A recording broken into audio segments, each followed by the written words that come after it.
échanges, mais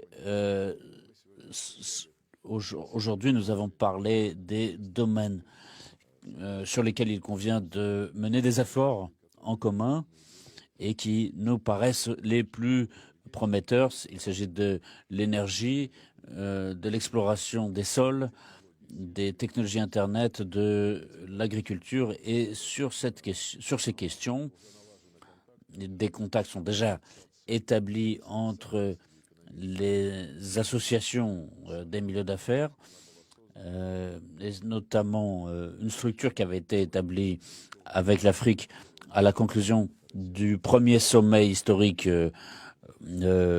Russie-Afrique qui s'était tenu en 2019. Donc il y a des échanges soutenus qui se font actuellement avec la participation des entreprises.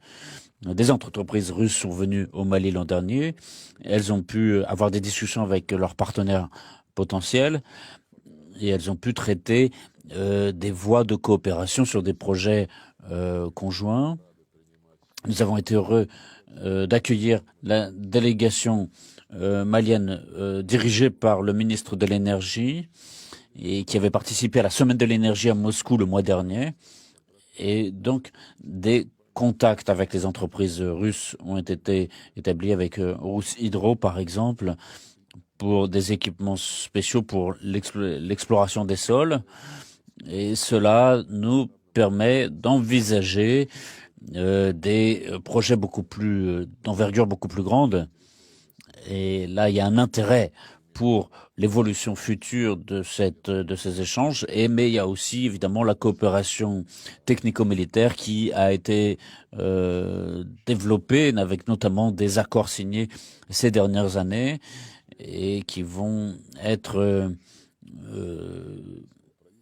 et ces accords visent à soutenir la capacité de défense du gouvernement malien face à la menace terroriste qui se maintient.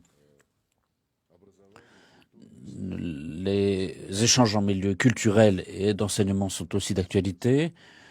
Nous avons plusieurs centaines d'étudiants maliens qui sont venus ici à l'époque soviétique déjà, et puis en Russie, et tout cela représente plusieurs dizaines de milliers de personnes qui ont bénéficié de bourses justement pour faire leurs études dans nos universités. Nous continuons la formation des cadres militaires